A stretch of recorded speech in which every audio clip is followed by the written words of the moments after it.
My dear brothers and sisters in Jesus Christ, I welcome you all to reflect with me on the theme of compassionate hands on this occasion of 6th Sunday of Ordinary Time. We all of us look for hands that hold us. All of us look for persons who embrace us without limitations. We always expect as well as desire that someone extends a gentle hand to lead us forward.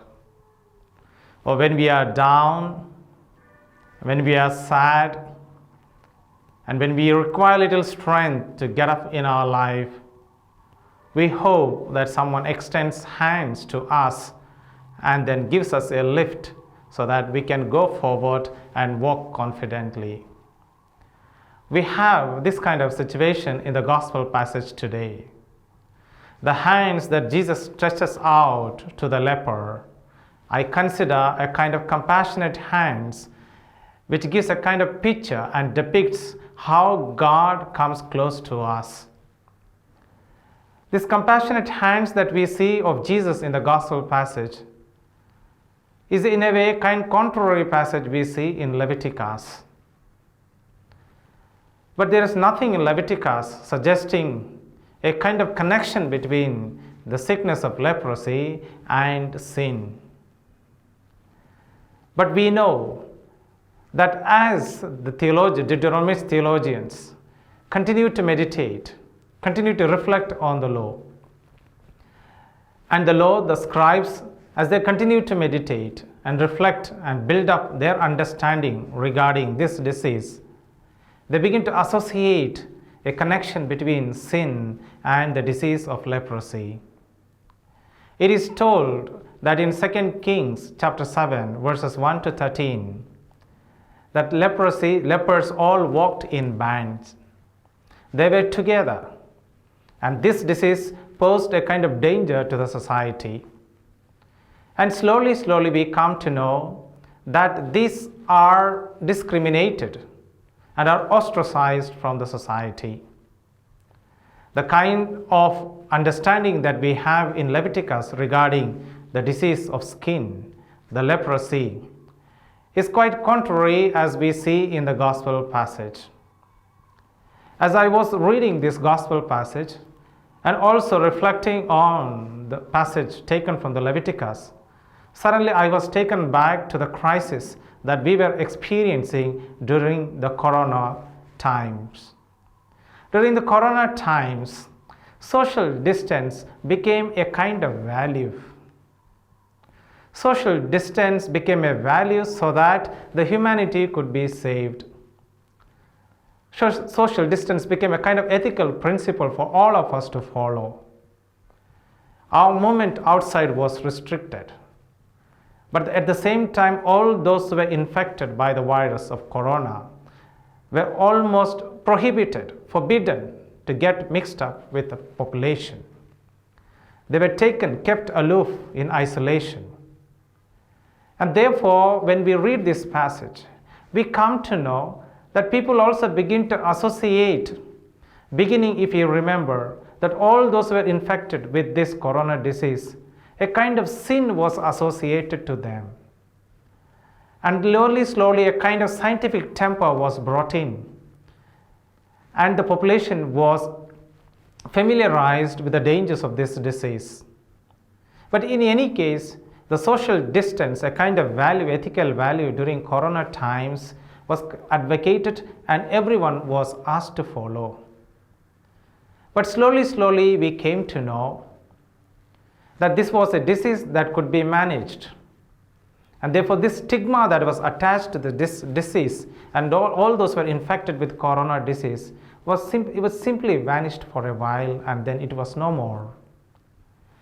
And that was our human power which made us possible to understand the situation is manageable. But the gospel presents us a kind of different ability, an ability that belongs only to God. And this leper addresses Jesus, if you can heal me, you can cleanse me. The leper is in a way expressing ability in the power of Jesus, a divine ability that has power over everything. But something strange here is, even though God has the power to pronounce his words and heal the person, Jesus extends his hand to this leper and lifts him up and embraces him, and he gives the healing touch. And this tells us this man who was discriminated, this man who was ostracized from the society, was forbidden to mingle with the population, comes forward seeking the blessings of Jesus. And Jesus extends his hands, holds him and heals him. He touches him. So the touch of Jesus is very powerful and symbolic here.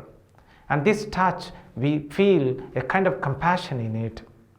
And therefore, out of compassion, Jesus embraces this leper and he gives him a new life. But what we understand here is that very look of Jesus, even though the leper addresses to him and then accepts that Jesus has power, a power that is beyond human ability, Jesus himself focuses towards heaven and draws the power from the Father. So there is a kind of chain movement today that we experience in the gospel passage. Leper extending himself, seeking the blessings or seeking a touch from Jesus, and Jesus looking up to heaven, drawing power from God, and through the divine power, through the power of the heaven, where his Father is, Jesus is able to heal this person.